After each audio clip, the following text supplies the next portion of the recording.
LinkedIn presents. Welcome to the Human Capital Innovations Podcast. We're your source for personal, professional, and organizational growth and development, where we share original research, explore industry trends, and interview executives and thought leaders from across the globe. We hope you join us often for practitioner-oriented content around all things related to leadership, HR, talent management, organizational development, and change management. Maximize your personal and organizational potential with Human Capital Innovations Podcast.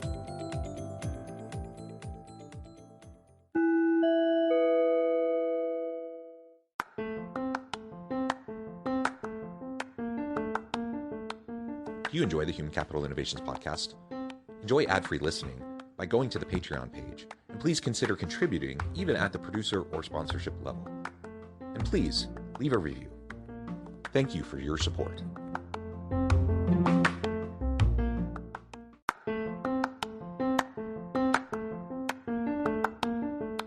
Welcome to the Human Capital Innovations Podcast. In this HCI Podcast episode, I talk with Nicky Billou about his book, The Power of Connecting: How to Activate Profitable Relationships by Serving Your Network.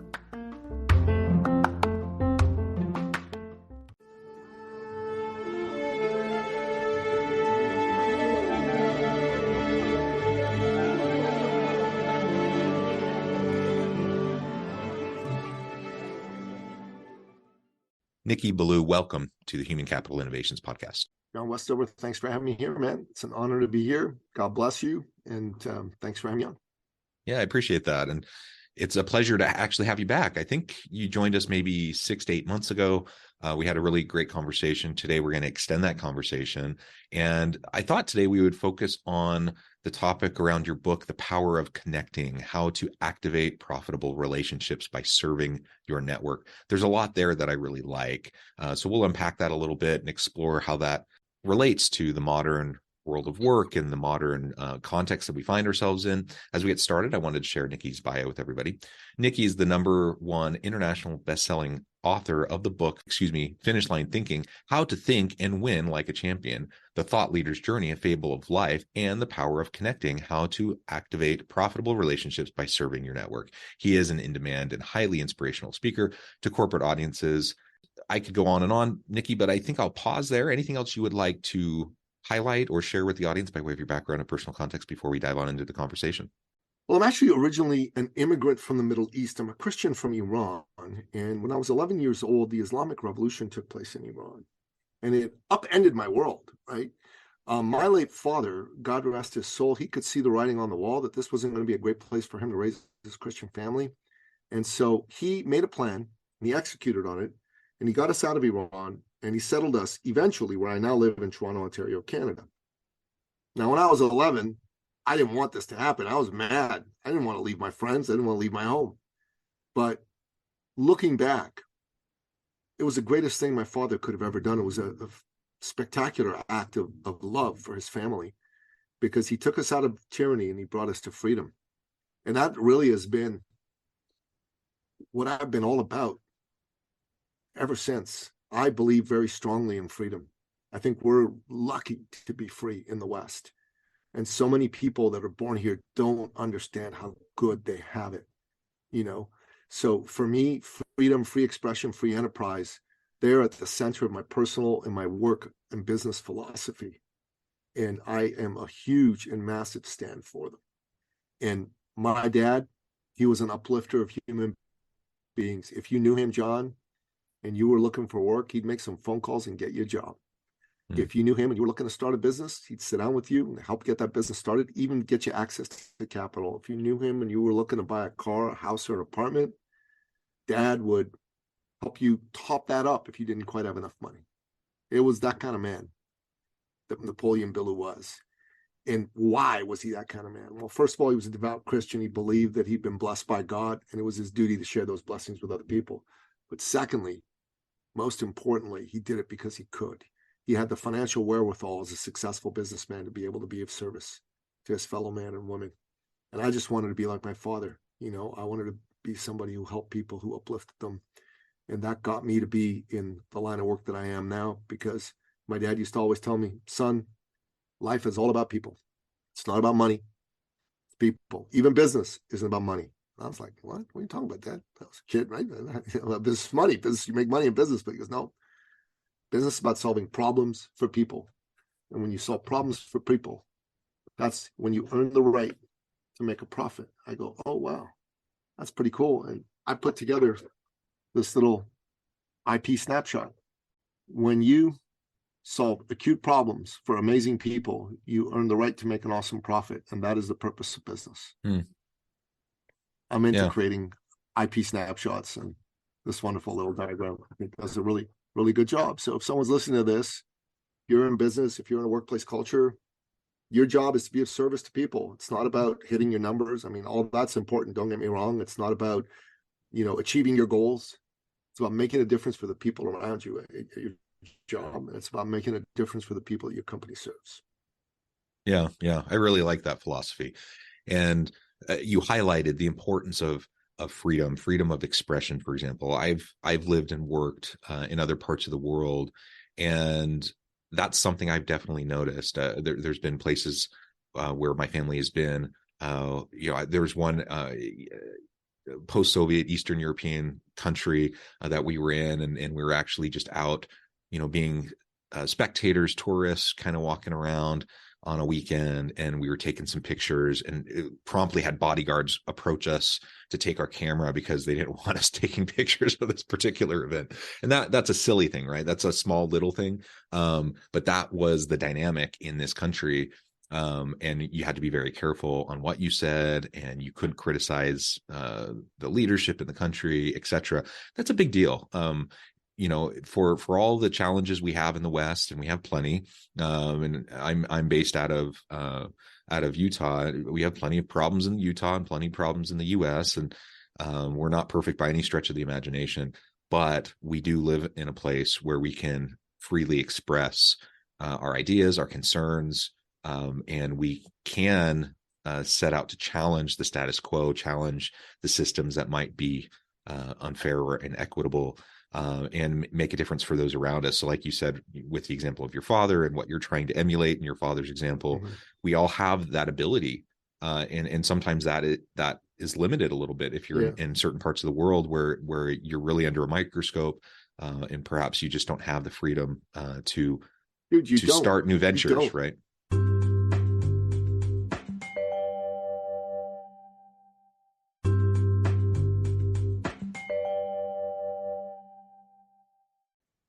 Talking about relationships and how building relationships and how that serving your network, building relationships in a meaningful and authentic way, how that can really activate profitability. I think it's an important point. You referred to it a minute ago, with the example of your father, but ultimately, we often in business, we talk about making sure that we're staying viable. Of course, that's important. We need to make a profit. We need to have revenue so that we can keep the doors open. We can have employees. We can make payroll, etc. But sometimes we get a little bit too focused on the bottom line metric, of whatever that revenue or profit is, and we forget that if we develop the relationships around us, and if we have powerful connections and partnerships and collaborations, that actually usually leads to greater profits, greater outcomes for the organization. Which ultimately is good for everyone.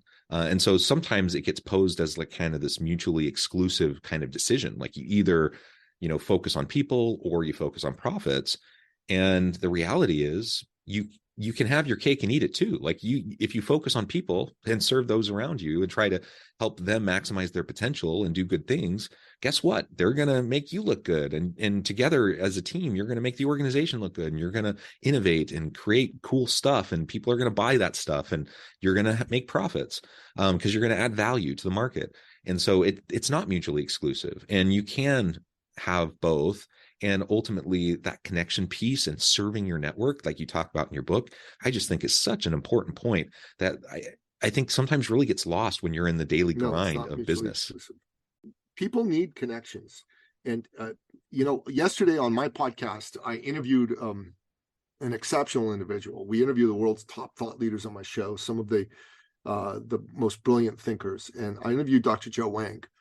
Dr. Joe Wang was for many years a molecular biologist who worked in the arena of vaccines. He worked for Sanofi Pasteur for 10 plus years. He was part of the team that was looking to develop the original SARS vaccine back in 2003, 2004. So, so one of the top 3 people in the world in his field. And he decided to get out of that field and get into the media field when he saw an absolute abuse of the vaccine space by many big pharmaceutical companies to make money, because the pressure on them to make money is so huge that they're doing crazy things. Because he created a television network. He started writing about this first, and he quit being a virologist, a molecular biologist working on vaccines, and he started to work with media, and he created a TV network. And he said this to me, and this was brilliant. He said, "Look, I believe in making money," he said to me, and as do I. He said, "But it can't just be about the money. You got to follow your heart, and you got to serve the people." And I just thought, wow, that's so brilliant. You got to follow your heart. You got to serve the people. Nobody's against making money. We're not talking about don't make money. We're saying make money. But you got to follow your heart and serve the people. And in the world of doing business, of building a powerful career, people work with and do business with people they know, like, and trust. So first of all, you got to build connections and relationships. That's the know part, right? That's the know part. You get to know people, they get to know you. That's the know part. And then you got to develop some affinity for each other, things you have in common, things you like about one another. That's the like part, right? And then the trust. You got to be somebody that they can rely on to do what you say. Now, we live in a day and age where doing what you said you were going to do was like, oh, no, nobody does it. I mean, I told you I was going to do that and I didn't do it. What's the big deal? But it is a big deal. It's a huge deal. It's a massive deal. If you give your word and you go back on it, here's who gets hurt. First and foremost, you.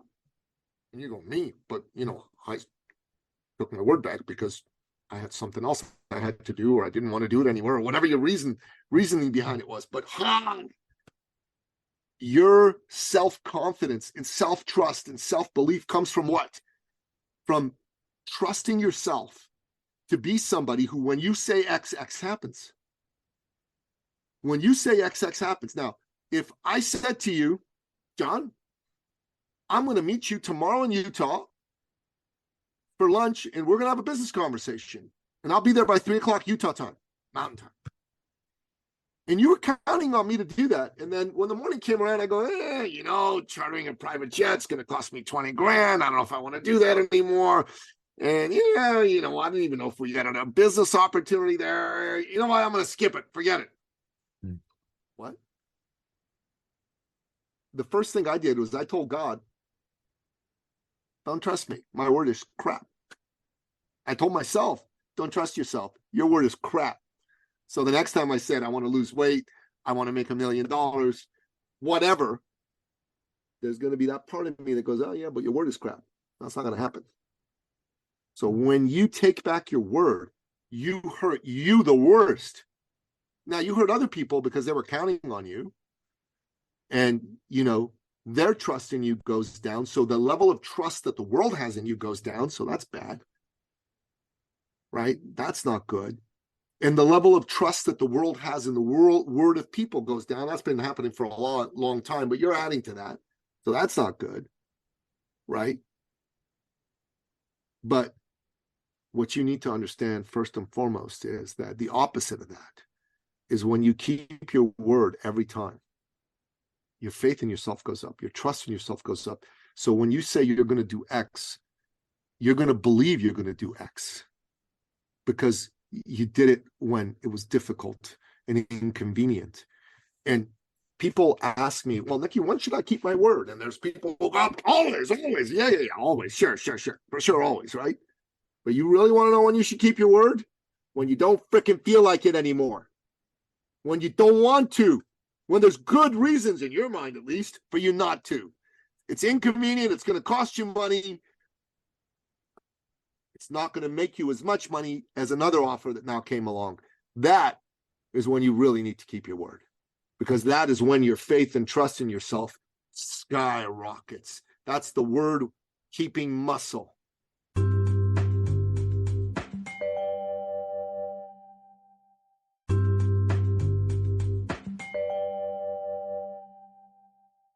And that's what integrity is all about, right? Easy to keep your word, no big deal. Everybody can do that. It's when it's hard that your character comes through. Yeah, and that's personal integrity. It's that that consistency, that integrity that develops the trust and the mutual accountability between people, which is the foundation upon which any relationship is built. If you don't have that kind of trust, then you can't have proactive, positive interactions with other people. I mean, just from a simple, like reciprocal kind of exchange argument, let alone, more altruistic, approaches or motivations that you might have as you interact with people that you care for. And so, let's make sure that we're people of integrity, that we're sticking to our word. That doesn't mean we're going to be perfect. Of course we aren't. We're going to mess up. We're going to let people down. Things aren't going to, sometimes things happen and we have to roll with them because that's the way life is. But people can tell when you're making an effort. And then if you can own up to the mistakes when they happen, just acknowledge it. Don't throw anyone under the bus. Don't gaslight anybody. Just acknowledge it and apologize, try to make it right, and then move on. That goes a really long way. And if we can do the best we can, that's all anyone really hopes for. You build that trust and then you can truly have those types of relationships, whether they're personal relationships, whether they're business relationships or whatever, where you can have those meaningful long-term interactions with people to do cool stuff. You're not going to do any cool stuff as an island by yourself. You to an extent, you might be a solopreneur, you might be able to do some cool things. I do plenty of things, as a solopreneur. But the truly great things that I do are in collaboration with other people. And certainly the energy I get to do what I do comes from other people, not just from me. And the insights I get come from other people, not just from me. And so, giving as much as I'm receiving, hopefully, I'm putting good karma out there. I'm actively serving those around me. I'm trying to help them maximize their potential. Some of that's going to come back my way. And ultimately, a rising tide lifts all ships. Everyone is going to benefit when you put that kind of energy out into the world and when you're helping those around you. Well, Nicky, this has really been a fun conversation. I know at the time I'm going to have to let you go here in just a minute. Before we wrap up, I wanted to give you a chance to share with the audience how they can connect with you, find out more about your work, where they can find your books, and then give us a final word on the topic for today. Look, if you want to find out about what I do, the best thing to do is to listen to my podcasts or buy my books. If you go to Amazon.com and you type in Nicky Billou, NICKYBILLOU, you'll see every book I've ever written, and you'll see both my podcasts. So I got one podcast called the Thought Leader Revolution Podcast, and that is all about showing you as business owner. It's really good for coaches, consultants, other solopreneurs, but it's also good for CEOs to learn how to become a branded thought leader and add a 0 or 2 to their annual income. That's number one. If you're just interested in learning about my thinking around stuff, podcast, good place to start. If you like to read, I got 9 books that I've published so far. 5 of them are business books. There's a children's book. There's a workout book, actually, a health and fitness book I co-wrote with an Olympic gold medalist. And then there's a couple of political and cultural books there as well. So if you're a reader, and I'm definitely a reader myself, I recommend just picking up the Nicky Billou reading list and going through that. You might want to start with The Power of Connecting. Here's what that book looks like. Grab a copy of that. But if you're a solopreneur or you're other business owner, you work in a business, in an organization, and you're interested in taking things to the next level, and you want to have a conversation about how that's possible, I offer something called the Success Visioning Call. It's absolutely free. You go to my website, ecircleacademy.com/appointment, and you book an appointment with me, and we'll take a deep dive into whatever it is that you're dealing with.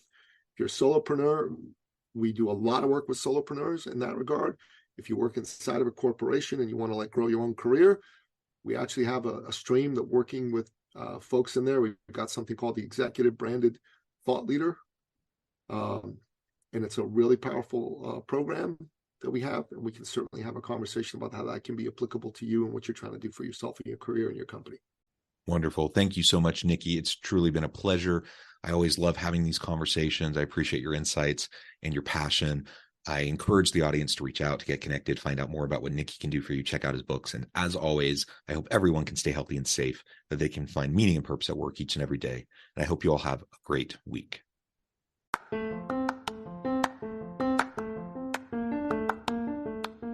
you enjoy the Human Capital Innovations podcast? Enjoy ad-free listening by going to the Patreon page. And please consider contributing even at the producer or sponsorship level. And please leave a review. Thank you for your support.